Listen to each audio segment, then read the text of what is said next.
Good day po sa lahat. Isang araw na naman ang pahirap sa katawan. Kita nyo naman, medyo maluwag yung gym. So, ang workout ko ngayon ay leg workout. Ito ang isa sa pinakaayaw ko na workout. Alam nyo naman, medyo masakit to sa binti.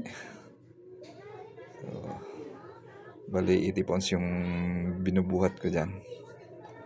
So, kayang-kaya naman, kaya lang pagkatapos nito, medyo parang ayaw mo nang lumakad. Yan. Pero sige lang, kailangan natin i-balance yung katawan natin.